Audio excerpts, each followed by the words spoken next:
Hello, my name is Nerdbrain, or Eleazon, depending on what game I'm playing, and I play Symmetra. A little too much. And today I'll be doing yet another discussion all about one of Symmetra's abilities. Probably her most iconic, the teleporter.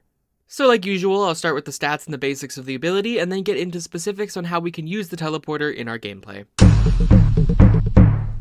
The teleporter is Symmetra's second basic ability, bound to E by default on PC. Upon pressing the ability input, a targeting indicator will appear to the player, displaying a light blue hologram of the teleporter that shows where it will be placed. The player may target any location within line of sight up to 30 meters away. The teleporter may not be placed inside of spawn rooms. After confirming the placement, 2 teleporter pads will appear, one at the target location and one in front of Symmetra. The pads will then begin a 1-second activation animation, after which they will project 2 portals above their locations. Symmetra and her teammates may press their interact key, bound to F by default on PC, within 1.5 meters of either portal to be instantly transported to the other portal's location. The interact input may be buffered, held down ahead of time, and the player will be transported upon entering the teleporter's area of effect. Each player has a 1-second internal cooldown before they may use the teleporter again. Each pad has its own hitbox and health bar. Both pads have 350 total health, 100 basic white HP, and 250 shields. The shields will begin regenerating health at a rate of 30 HP per second after not receiving damage for 3 seconds. The teleporter has a 12-second cooldown and will last for 10 seconds, or until either pad loses all of its HP. The pads do not share health, but both will be removed regardless of their current health if one is destroyed. The player may also destroy the teleporter prematurely by pressing the ability key again while the teleporter is still active. The teleporter may be removed in this way even while Symmetra is dead. The teleporter may be built on top of moving platforms, the payload, and player-made platforms such as from Lifeweaver, May, and Hazard. It is stationary after being built, but it may be moved by gravity when player-made surfaces are removed, or may be carried along by moving platforms and the payload. If the teleporter is moved by the environment over 40 meters from the other pad, they will both automatically be destroyed. Player-made objects can also be transported through the teleporter as well as players. Deployables built on or moved into the teleporter will automatically be sent through, not requiring input from the player. Player-made objects will only move through the teleporter once, and will not be repeatedly sent through the TP while they stand on top of the opposite pad. Symmetra's sentry turrets, Torbjorn's turret, Ash's bob, Diva's detonating mech, and Ilyari's healing pylon may be sent through the teleporter. A Junkrat player may also send their rip tire through the teleporter as well, however doing so does require an input of the interact key. As of making this video, no other deployables can be transported through the teleporter. The Symmetra player can ping while looking at either teleporter pad to indicate the location of the teleporter to her team. While standing within range of a teleporter, any other actions requiring the input of the interact key are deprioritized and overwritten by the teleporter. Like most movement abilities in Overwatch, the teleporter can be used to dodge crucial enemy attacks and abilities. However, the teleporter is unique in this regard. The act of using the teleporter is the fastest anything can move in this game. It is instant. It has no cast time or delay. There's a slight delay between when you take it and the camera catching up with you, but the hitbox is transported instantly in 1 frame. And the teleporter can be used in any state the player is actionable. This means you can't use it while stunned, but you can use it while slowed, hindered, or otherwise locked out of movement abilities. But the act of targeting the teleporter and the 1-second deployment time makes actually using it to dodge a bit more difficult. Some abilities have a bit of a delay before they go off due to cast times and travel times attached to them. These abilities are exceptionally easy to dodge, other ones require a bit more setup. I'm once again going to do a little bit of CarQ plagiarism and do a sort of one teleporter tip for every hero, or at least most of them, and point out things you can use the teleporter to avoid in each matchup. But first, a disclaimer. Your teammates are not going to be as in tune with the locations of your constructs, their cooldowns, or when they are active as you are. Your entire team can use the teleporter to dodge these abilities just as well as you can. But a lot of the time, regardless of your rank, they won't or won't even notice that the teleporter is even there. If you're going into a matchup against a hero with an important ability that you can dodge, tell your team about it ahead of time. Just say, hey, you can dodge that with my teleporter. Especially if you have teammates like Ana or Zen who lack any movement abilities of their own that they could use instead. Every time you dodge an ultimate with your teleporter, spam the comms. Just say, TP out, TP out, TP out. When people are playing characters that don't have a way to escape a certain scenario, they often won't notice the teleporter because they're already playing with the mindset that they're stuck, and they just need to do what they can from where they are. A quick callout can save your team from losing the fight. Diva's self-destruct has a 3-second detonation time, giving you ample time to teleport away. The best thing to do is to teleport out of line of sight completely, but usually you can also just teleport far enough away to outrange it or at least not take lethal damage. Doomfist's Meteor Strike has an initial cast time of 0.5 seconds and a landing time of... What the fuck does that even mean? There's so many numbers and none of them add up. Anyways, if he's already right on top of you, he can sometimes just slam down before you can even build the TP. but typically he'll have to waste a little bit of time targeting his ult, and oftentimes he'll want to stay up in it for a while to restore his HP to full before landing. So you typically have enough time to just teleport out. Build the teleporter and stand in its area of effect until you see the red circle, then take the TP. Be careful not to teleport into it if he tries to target the other portal. Hazard's Downpour has a cast time much shorter than the teleporter. To completely dodge it, you'll need to be further along the ult's path and probably have already predicted it ahead of time. However, the trap effect from Downpour can be broken with the teleporter. Build the TP as soon as you hear his ultimate voice line. If you're lucky, you won't get hit at all. If you're a little late, you can still simply just teleport out of it. Your team does not incur any extra damage for being stacked in the area of effect of his ultimate. So if you have teammates with no other movement options, tell them to stack on top of you when they hear Hazard's ultimate voice line, and then they can use the teleporter to escape. Being stacked does have the downside of making you more vulnerable to enemy follow-up attacks, so ideally they don't get hit at all, but if they don't have any other way out, they can run to you before getting trapped, and then take the telly. Mauga's Cage Fight locks enemies out of using movement abilities, but both placing and using the teleporter is not affected by this. Build your TP and your team can escape his ultimate. Be sure to also remind your teammates to actually use the teleporter when trapped in the cage fight. With an allied Mauga, you can also build a TP for him to use. Doing so lets him leave his ultimate and still have enemies trapped inside. In certain areas where you can get a max distance teleporter, and if Symmetra isn't currently running right at you, you can sometimes teleport out of range of his ultimate and end it prematurely. Orisa will first pull you in with Terra Surge, but you can build the teleporter as soon as you land. She can slam her ult down quite quickly, but you'll have to charge it in order to do lethal damage, so you typically have enough time to TP out. If an area is blocked by Wrecking Ball's minefield, you can normally just clear it out with turrets in your gun and get some beam charge while you're at it, but you can circumvent it with a teleporter in a pinch. Just like with the cage fight, the teleporter can be used despite the hindering effect of Zarya's Graviton Surge. If you're caught in it, build a TP and get out. You can even build a TP in the grav to help your teammates even if you aren't caught in it directly. And again, you will likely need to tell your team to actually press interact for them to use it for this. Bastion's Artillery Blast can be easily dodged with the teleporter. Just like with Doomfist's ultimate, be sure not to teleport into it if he tries to juke you out by targeting the other portal. Similar to Diva's nuke, the teleporter can be a great tool to get out of line of sight of Cassidy's Deadeye. And kinda cheating here, but do keep in mind that any of these tips do apply to Echo when she copies said heroes. Okay, so with Genji, this isn't always the easiest or most effective thing, but it is hilarious when it works. Genji players will often dash up into the air before activating Dragon Blade, so that their Ana can easily nano boost them or so they can more easily acquire a target. But doing this gives you a brief moment to react with a teleporter. If the Genji goes right for you with the first dash after resetting it, you can just take the TP. They come back to you, take the TP again.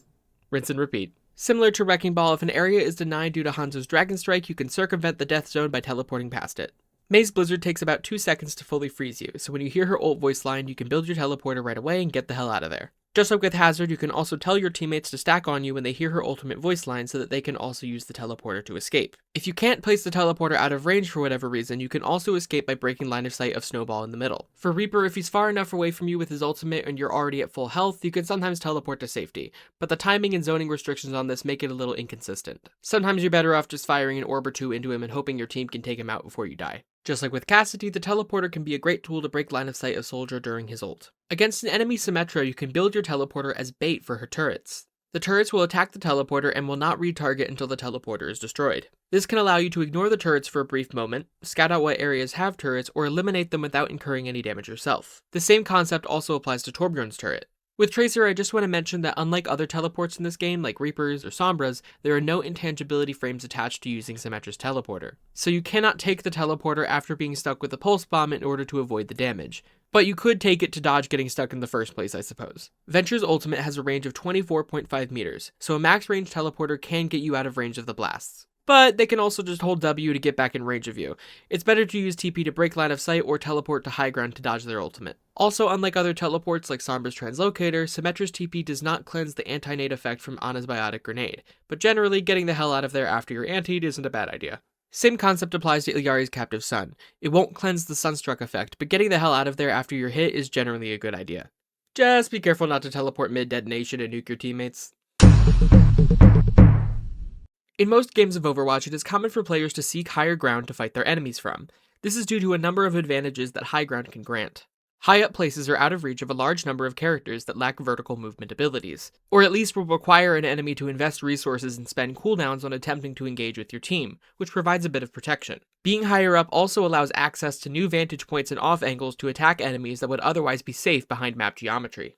And lastly, aiming your shots down at enemies on the ground causes them to be easier to land than aiming up for certain heroes. This is due to the increased chance of splash damage from indirect hits. For example, if Symmetra fires an orb at Pharah flying above her, the orb can either hit her or miss entirely. However, if the target is on the ground, you can still hit or miss entirely, but a close miss will also incur splash damage from the indirect hit. For all of these reasons, using the teleporter to access high ground is very useful, particularly in Symmetra's capability to provide access to high ground locations to characters like Ana, Zen, or Cassidy that lack any vertical movement tool of their own, which would normally make certain locations completely inaccessible or take too much time to reach. Symmetra benefits from being on high ground for all the aforementioned reasons, but she is of higher value when she is able to be in melee range on the front lines with her fully charged beam. But generally, if you're not able at the current moment in the match to get to that position, you should always be looking to use the teleporter to access off angles when poking with your secondary fire orbs.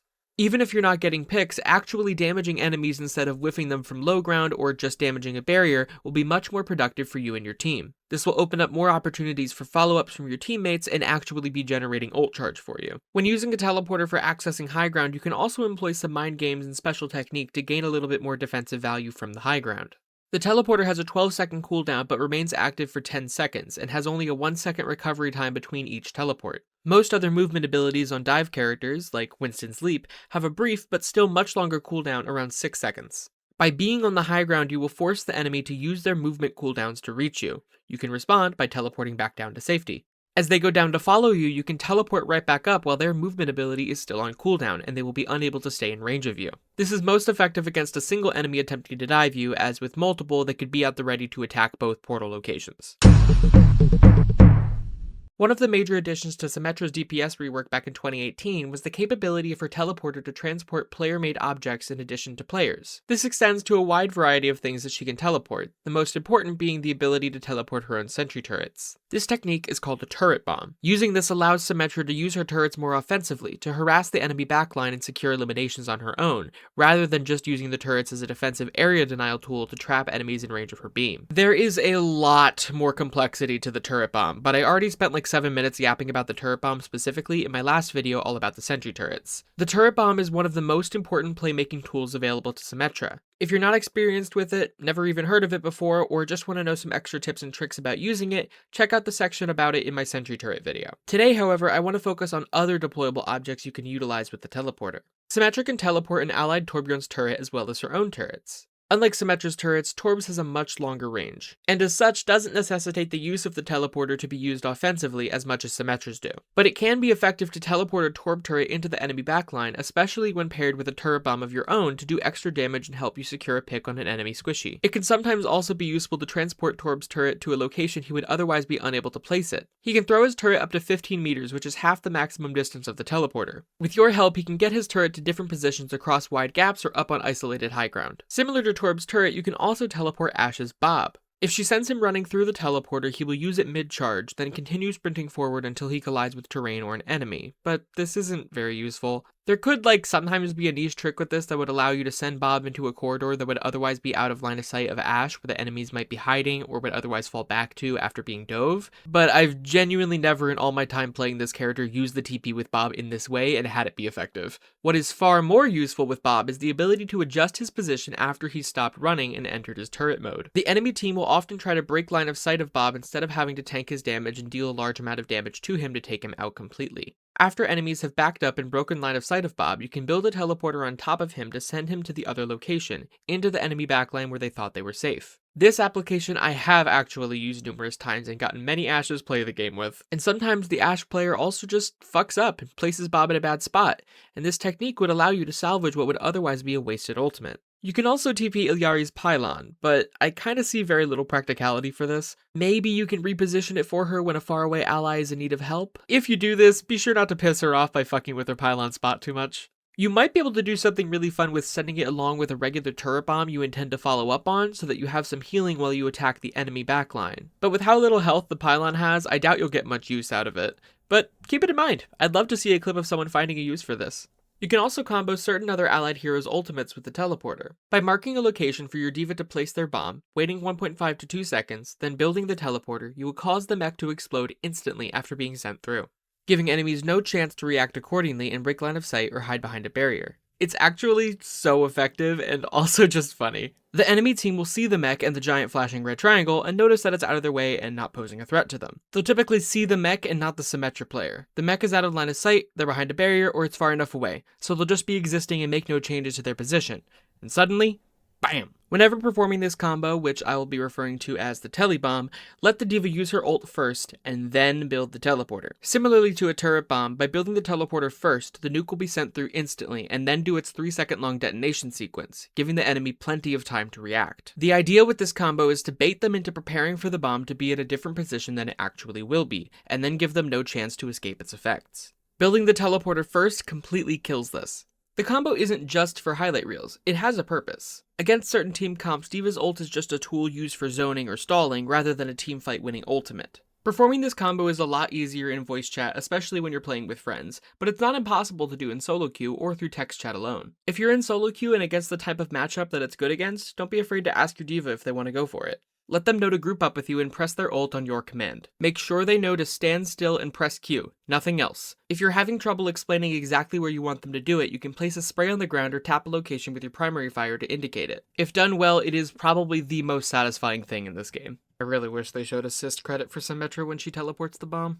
A similar combo can also be performed with Orissa's Terra Surge. Let's call this the Tele Surge. The technique for a Tele Surge is very similar to a Tele Bomb, but requires much more input from the Orissa player. To perform this technique, have Orissa use her ultimate at the designated location. Wait about 2 seconds for the ult to charge up, then build the teleporter. In this case, you're teleporting a player, not a deployable, so the Orissa player will have to press the interact key as soon as the teleporter becomes active for them to be sent through. You can instruct them to just buffer the interact key while charging their ultimate so they'll go through the first frame that they're able to. Once they use the TP, they press their confirmation key, and bam! The Terra Surge uses the same idea as the Telebomb, baiting enemies into preparing for the ult to be in a different location than it actually will be. But it is often far less effective due to the lower damage total and the smaller range for Orissa's ultimate compared to Diva's. But when it works, it's just as satisfying. Do keep in mind that when you perform these techs, your tank is not going to be in the fight for a moment, which in this case can actually be a good thing. Not having the tank present at the fight will allow the enemy team to push up more, and walk right into the perfect location for your trap. Try communicating to the rest of your team that you and the tank are going to go do a combo. Instruct them to let the enemy push in and not to engage alone since you'll be lacking a tank for a few seconds. The teleporter can also combo really well with Cassidy's Deadeye. Just like with Diva and Orissa, Deadeye can get a team wipe by instantly killing locked on enemies. But also just like with those ultimates, it has limitations attached to it that cause it to be weaker and sometimes just be used as a zoning tool. Just like with Diva and Orissa, you can have your Cassidy use Deadeye in front of the enemy team. They will react accordingly, hiding behind shields or natural cover, breaking LOS, and then you build your TP. Cassidy takes it and goes bam behind the enemy team where they thought they would be safe. You can also teleport him to high ground spots that he can't normally access, allowing him to have LOS over a whole fight zone where he would otherwise be blocked. Another great combo is Reinhardt's Earth Shatter, and this one is a lot simpler. You just build the TP behind the enemy team, Rein takes it, and goes slam. The enemy shielders will often not notice the TP in time and will get hit. Just make sure your Reinhardt understands to not literally press Q right as he takes the TP, since he'll still be facing the direction he was facing when he first took it. So he will need to turn around first. Or turn around before taking the telly, I guess. Oh, also Junkrat's Rip Tire can take the TP too. I don't really see the practicality of this though. The tire can already jump and wall climb up to high ground, and by building the TP you just kind of telegraph where the tire is going to go to the enemy team. I've never seen it be useful, but maybe one of you can prove me wrong with the highlight of you comboing tire and TP. Probably the biggest strength of the teleporter is the capability to move your entire team to a specified location. The first method of using your teleporter for moving your whole team is what I like to call an attack teleporter. Attack teleporters focus on circumventing enemy forces and other obstacles in your path, using the teleporter to cut right through key defensive choke points and simply walk directly onto the objective. Passing right through the choke point allows your team to instantly be transported behind the enemy team's backline, making any high ground or secure positions they had irrelevant. Most of the time, the enemy team will not be prepared for it either, especially since Symmetra is a rather uncommon hero pick. In order to properly execute an attack teleporter, you must communicate with your team and tell them your plan. Regardless of your rank, and regardless of if you're even in voice chat or not. Type it out if you have to. If the entire team is not on board and ready with the plan, then the few members of your team that do follow through will easily be jumped on by the enemy. Tell your team, take the teleporter at the choke, and rush directly onto point. A lot of the spots for attacking teleporters do require your team to push up a decent way into the choke point, and as such, require quick action from your entire team, and oftentimes necessitate extra protection. The teleporter builds relatively quickly, but 1 whole second is plenty of time for the enemy to take you out, especially since you and your teammates will kind of just be idling in the choke point waiting for the teleporter. Or they can just blow up the TP before it fully deploys, or shortly after, and so some of your teammates will get left behind. As such, a lot of attacking teleporters basically require some kind of assistance from the tank. Reinhardt or Sigma probably have the easiest and most effective way of protecting you in the teleporter. They just need to hold up their shield and slightly push ahead of you into the choke. When paired with a Reinhardt, tell him to keep holding forward until you build the teleporter. Instruct your Sigma to keep holding out his barrier further than he normally would to ensure it stays well ahead of the TP and he doesn't have to take it down prematurely to adjust, as your team would be unprotected during its cooldown. Ramatra can also build his Void Barrier to protect the TP. D.Va can also hold out Defense Matrix, Winston can bubble, Orisa and Doomfist and Hazard can push slightly ahead of you and hold out their Javelin Spin, Power Block, or Spike Guard. Even tanks without any direct blocking ability can assist as well by just slightly walking ahead and body blocking some of the hits for you while you build the teleporter. Of course, tanks with a direct blocking ability are much more effective, as they can block crowd control effects and not just reduce damage taken, and can block damage completely. When you tell your team your plan for an attack TP, make sure you instruct the tank specifically on how to assist you. Tell Ryan to keep shielding and push slightly further than you. Tell D.Va to DM you, etc. It may sound condescending, but you do need to make sure that they understand what specifically they need to do in order for the attack to work. Vague instructions like, just cover me, can be of little help. I will often also say, hey, a Reinhardt or another shield might make this easier if my tank is already locked into something less effective for the strategy.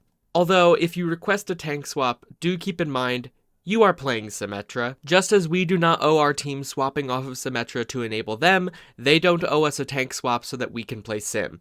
Instead of trying to force others to comply, I find it's better and more likely to actually get what you want if you simply suggest something else and explain why it might be better for the strategy. If your first attempt at doing an attack telly fails, it doesn't necessarily mean that it won't work on a second try. However, the enemy team will now have seen what your team comp is and exactly what you intend to do. You can give it another try and sometimes it'll work, but if the specific map you're on has multiple locations for a potential attack TP, try doing a different one. The enemy team will be prepared for the first spot that you tried, and will be ready to defend accordingly, so another spot may prove more effective even if normally it's the suboptimal option. However, after the second time, if it's still not working, it's probably time to switch it up. Play frontline in the choke with your tank, do some turret bombs, poke with right clicks, try to get some picks, do anything else other than slam your team's collective head into a brick wall for an entire round. And my last disclaimer, if you do really well in the first round with an attack TP, be ready for the enemy team to copy it. Even though Symmetra is an uncommon pick, and the enemy team might not have someone who typically feels like they can competently play her, you just laid out a great plan in front of them. And if you really rolled them, they may have no other option than to try to cheese it themselves. Tell your team on the second round, be prepared to fall back on point quickly if they copy the TP spot. With the removal of 2CP from the standard format in Overwatch 2, the prevalence of attack teleporters has gone down significantly. Most of the best existing attack teleporters are on hybrid maps, as their first objective is literally the same thing as the first point in 2CP in Overwatch 1, so let's take a look at those spots first. Eichenwald's attack TP is one of the most simple but most effective. Simply push up into the choke a little bit and then build the TP to the left, beside the rubble in front of the objective, and then walk onto point. The rubble provides a bit of protection at the TP's destination. Once you're on the point, you can play to the side of the payload in the center. At this spot, the rubble provides cover from the front and the payload provides cover from the side. You'll have natural cover on both of the paths the defenders can take to catch up with you. It can be a lot safer to do this by having your team take the right spawn door exit and walking up to the side. You'll have a lot of natural cover this way, and the enemy team won't see you and your team comp for a much longer time. If you build the TP hugging the right wall, your view is much more obscured, but the TP's destination is more vulnerable. If you hug the left wall, the initial spot is more out in the open and requires protection from the tank, but the TP destination is a lot safer since it'll be behind the broken down robot rubble. Personally, I prefer having the TP destination be safer and just relying on the tank while you build it in the choke. Both options have their pros and cons though. On Blizzard World, you have a lot of options that depend on how the enemy team is set up on the first point. If the defenders are playing really far forward at the gate in front of the statues, you can build the teleporter straight ahead to the left or the right of the Turalian statue in the middle. If the enemy team is playing at the Turalian statue or between it and the first gate, this TP is even more effective as you'll be able to push in a little bit further and place the TP right next to the point, or at least behind this pile of rocks to the left, which is a slight obstacle the enemy team will have to move around before being able to catch up to you. If the enemy team is playing on the point already or to the right of it, you can get past the small pile of rocks with the TP and build your telly on top of their back high ground and attack from there. If the enemy team is playing on the point already or playing to the left of it, you can TP to their top right high ground and attack them from there or drop down onto point onto the right side of it. After getting on point, move to the left under the hay ceiling. Doing this forces the enemy team to fall further back or come all the way onto the point. This spot can also be done by going up the lower room out of the left of spawn. This position obscures your intention from the enemy for longer, but getting to this spot does take more time. On King's Row, if you hug the left wall and push past it, you can place the TP on this high ground above and behind the point. From here, go down this hallway and your team has access to a myriad of high ground angles, or you can just jump down onto the objective. You do have to push really far into the choke point to do this, so this spot requires a lot of assistance from the tank. Hollywood has a lot of options, and really good ones too. The best option in my experience is by hugging the right wall in main and pushing past the car in the center of the choke point. You can build the teleporter on the defender's back high ground. Your team can drop directly onto point, play from the high ground, or play from the room behind the point for natural cover and access to the mini health pack. This spot can also be done from the computer room on the right. This room can offer some natural cover, but against certain team comps, this will still require assistance from the tank, particularly against heroes like Junkrat who can just blast explosives into the small corridor. Most of the time I find just going main with a shield is a lot easier, but both can work and both have advantages. If you go to the left of the car in the middle, you can build your TP on the left and walk around the back to the point. If you jump as soon as you touch the back left corner of the car, you can place the TP over the lip in the ground in order to not have to push in as far. The car will also provide a little bit of natural cover while you build the TP. Crouching while you jump will still let you place the TP from this spot. Your head will obviously still be exposed when you jump, but once you land, you'll still be slightly more obscured. Both options force the enemy team to turn around completely, allow quick access to the objective, and access to various health packs. On Midtown, if you push up under the bridge to the taxi on the right, you can build your teleporter into this window on the top left. Your team can use this high ground or jump right onto the objective. You can also build your TP on top of the fire truck and jump down to the point from there. This spot can be easier and quicker to place, but it doesn't really offer any good high ground for your team to use since it's so out in the open, whereas the other spot has more protection. For both spots, you can be behind the taxi on the right for some natural cover and protection, but be careful. The taxi can sometimes be the devil and obscure your view, making it either impossible to place the TP or making you accidentally build it right on top of the taxi and look like a dumbass.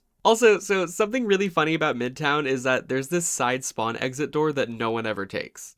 If you take it, you can go up the path and enter the side corridor under the bridge. You can pop out and place the TP behind the taxi. If your whole team takes this door and goes up the hidden path, the defenders will not see you until you're well into the corridor. If the enemy team is playing behind bridge, this is pointless since you'll still be right in front of them when you want to place the TP.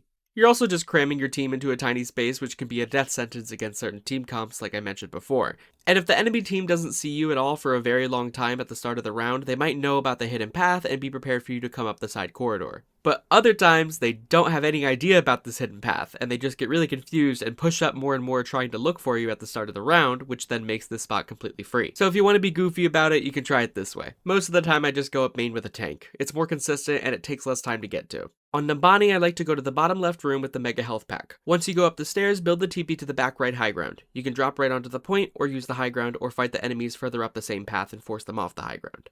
You can also go from main beside the bus to the top right high ground. On Paraíso, hug the left wall out of the spawn. Stay as close to the wall as possible and go into the corridor on the left underneath the bridge. Then build the TP straight onto the point. Once on the point, do a 180 and play in the back left corner of the point. Doing this will give you some cover from the enemy and force them to fall back from the bridge and give up the high ground in order to fight you on the objective. For the control, push, flashpoint, and clash maps, it plays a lot differently. These maps are symmetrical, so the advantage comes from the teleporter getting you to the center of the map before your enemy, allowing you to play as if you were the defenders on the first point of a hybrid map. Lucio, Junker Queen, and Juno are also played a lot on symmetrical maps for the same reason. Their speed amp abilities allow their team to get to the center of the map much quicker than the enemy. And by pairing these characters with a Symmetra, your team can get to the capture point even more quickly. But when the Speed Amper and the Symmetra are both eager to use their tools, it can cause you to overlap them, which leads to inefficiency. For most maps, the optimal place to use the teleporter to get to the point first is simply placing it in a straight line towards the objective right outside the spawn door. If this is the case, instruct your allies to use the teleporter first and then use their Speed Amp abilities. If they use their speed amps right outside the spawn door, then they're wasting at least 1 second of the duration for the teleporter to fully deploy. If the best spot for the teleporter is further along the path and not right outside the spawn door, tell them roughly where you're going to place the teleporter and tell them to use their speed immediately to get your team to the spot quickly. Even if you don't have a Junker Queen, Lucio, or Juno on your team, still tell your team where the teleporter is going to be if it's further out, or that the teleporter is going to be right outside the spawn door. Remind them to take the teleporter first and then use their movement abilities after. So often I'll see like a Winston or something use their leap and then completely ignore my teleporter. If they took the TP first and then jumped, they would have been much further ahead. Since for the majority of the maps, the best opener teleporter is just right outside the spawn door in a straight line, I'm only going to highlight the ones where that is not the case or when there is some other kind of special detail about it. Okay, so Lijiang Tower is probably the best Symmetra map in the entire game. Control Center is really boring, it's just a straight line out of spawn, but the other two maps are much more interesting. Garden and Night Market have teleporters to the center of the map that function to get your team there first out of spawn, but also function like an attacking teleporter when the enemy team is already in control of the objective, circumventing the typical defensive choke points. For both spots, you'll be going out a little bit before you place the teleporter, so tell your team to use speed amps right out of spawn. On Garden, as soon as you reach the circular gate in front of the Mega Health Pack, you can place your TP in the window and drop onto the point. It can be a little finicky to place it there since the surface is rather thin, so you might want to practice it a little bit. But even if you fuck it up and place it on the ground in front of the window, you can still take it and just walk around the left or the right to either doorway of the point. On Night Market, go down the path on the side adjacent to the objective. As soon as you reach the doorway in front of the Mega Health Pack, you can look up and place the TP in the window above the point and drop down. Like I said already, both of these spots work exceptionally well as an opener to the round as well as a recovery to take the point back. The enemy team will often play pushed up at the Mega Health Packs or in the area in front of the objective to prevent your team from ever touching the point. These teleporters allow you to zip right past their defensive lines. If you're using the spot late in the round on Night Market, you will probably need assistance from your tank, since the enemy team will often be playing right there in your face at that spot. But you can also hug the wall on the opposite side of the point for some natural cover. Both of these spots can also be very effective turret bomb spots and a quick way to contest the point during overtime. On Ilios Lighthouse, you can just do the teleporter in a straight line out of spawn. But if you have a speed amp on your team, you can go to the side of the map the point is on by the room with the hot tub thing in it. On the ledge, you can TP right to the objective. On Ruins, if you build the teleporter to the side of the mountain wall, you can get further distance than building it on top of the pillars outside the spawn door. On Downtown Busan, you can speed amp out of spawn, and as soon as you get to the lamppost, you can TP to the high ground. Your team can stay up there or drop down onto the point. This is a good sniper map though, so be careful not to get shot in the face while you do this. On Nepal Shrine, it's just a straight line, but make sure you build it on the high ground and not down the normal path. This lets you jump off said high ground to cut some distance off the main path. On Village, you can build it on the high ground path adjacent to the mountain if your team wants to play up there. If you choose to do this path at the start of the round, it is slightly faster to have your team group up at the side spawn door. From this angle, you can build the TP a little bit further. However, mid-round, it is quicker to do it from the main exit due to the time lost by walking up to the side exit. If you're going up main, you can build it in a straight line out of the main exit. Just be careful of this little lip on the roof of the building since it can mess up your targeting. On Sanctum, angle the TP slightly to the right or the left of the statue outside the spawn door to get a little extra distance and to not cause your team to waste a second or two by holding W into the wall. On Oasis Gardens, if you want to go main, you can TP on top of the pillars outside the front door. For you, it is significantly faster than just walking, but because the TP is only like half the distance, other characters with movement options will be slower by waiting for the TP. Unlike on Nepal Sanctum, you can't just angle it to the side since the wall is just too wide. You'll get a little further with the teleporter, but the extra distance you have to walk makes it slower overall. Honestly, I just prefer to go to the side by myself for a turret bomb on this map. On City Center, it's just a straight line, but the poles, little grass patches on the ground, and the car can be really annoying and fuck up your targeting. Try to aim between the pole and the little billboard sign thing and jump when you place it just to make sure it's not stuck on the grass. Also on City Center, there's actually a pretty good spot that works like an attack telly on a hybrid map that you can use to take back the point if the enemy is already in control of it. Push up to the doorway leading into the point, and build the teleporter on the platform above the center of the point. Fight from there on the high ground or drop down. This can be really strong to take back the objective if the enemy team is pushed up past the walls of the point and holding in that area. And on University, the stairs block your line of sight even if you jump. So if you push up to the sign first, you can place it at max distance. On Downtown Samoa, if you place the TP to the side of the bus adjacent to the ocean, you can place it slightly further than if you did it on the side opposite. However, targeting it here can be a little tricky. It's easy to screw it up and place it on top of the hood of the bus, or place it too far to the side and do it right in front of the little food stand thingy and slam your face right into it. If you can confidently not screw it up, placing it on the ocean side is slightly quicker, but just doing it to the other side is barely slower and much more consistent. And on beach, just make sure you angle it far enough to the side opposite of the ocean so you don't slam your face into the wall. Next, we move on to the flashpoint maps. On New Junk City Arena, take the path opposite of the refinery or the ducts. The one that leads to the straight path in front of the hammer mill sign. Once the speed buff from leaving the spawn door fades, you'll be in the perfect spot to build the TP in a straight line towards the objective. And then for refinery, just walk up to the sign and then place the teleporter. All the other points are just straight lines out of spawn down the path. On Suravasa Market, use the speed boost to get past this little room that they put outside the fucking door just to spite us, and then build the teleporter past the car. All other points are just a straight line forward. And lastly, that brings us to the push maps. On Colosseo, walk past the wall right outside the door and build it in a straight line towards the stairs. It's pretty much the exact same distance regardless of which side of the wall you place it on, but just make sure you tell your team which side it's gonna be on so they know where to go for it. For forward spawn on Esperanza, if the bot is pushed far up, walk down the corridor path and then build the TP in a straight line to catch up. If the bot is closer, you can build the TP on the high ground near the center. On New Queen Street, you'll get further by taking the spawn door on the side adjacent to the bot's starting location. It doesn't look like you'd be able to build a TP here, but you can. Walk up to this little wall and place the TP forward as you jump. Make sure to tell your team to group up at this spawn door and inform them that yes, there will be a TP there. You promise, and no, you're not insane. For forward spawn, walk out a little bit, and if the railings are broken, you can build the TP on the center bridge above the bot's starting location. And finally on Runasapi, either side of the big pillar is about the same distance, just tell your team which side you're building it on. And forward spawn sucks. If the bot is towards the center, you can build it in a straight line. If it's pushed up, you gotta walk through a strip mall for a bit, and then you can build it in a straight line through the doorway. I've said this before, and I'm gonna say it again. Despite Symmetra's personality being about order and precision, she has consistently been the most game-breaking fucked up character in this game since its inception. All iterations of her kit have been plagued with bugs, glitches, and exploits, and the modern teleporter is no exception. This thing is janky as hell, and not in a good way. Back in Overwatch 1, there were many locations in spawn rooms where Symmetra could use her teleporter to boundary break and clip out of walls and exit the map. They did a fix for a couple of these, but their endgame solution was to just make it so you can't use the teleporter in spawn. At all.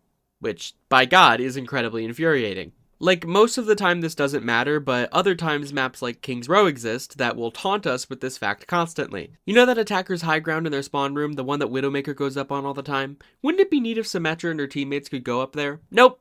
Too bad. Well, okay, fine, maybe it's a balancing thing. Maybe they only want certain characters to be able to get up there. Certainly there's no other method of getting literally any character up there by using the kits of other heroes. I fucking hate it here. Wouldn't it be nice to build your TP down this straight hallway coming out of the first point of defender spawn?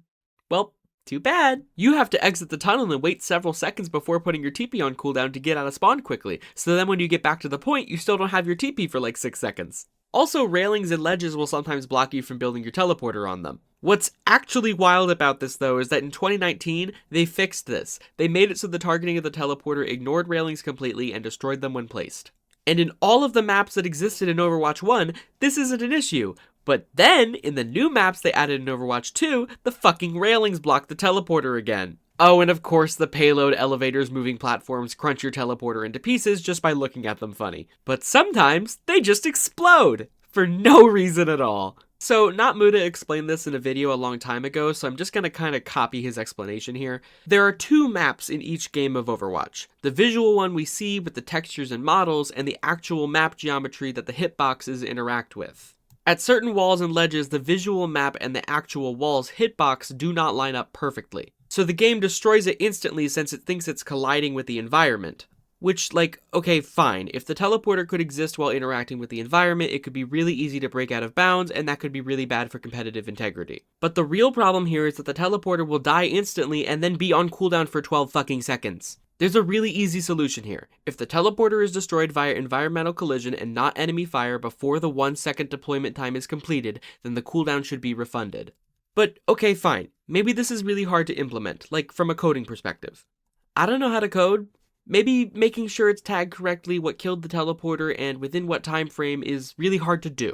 Certainly there's no other ability in this game that has its cooldown refunded if it's destroyed by the environment before it's fully deployed, right?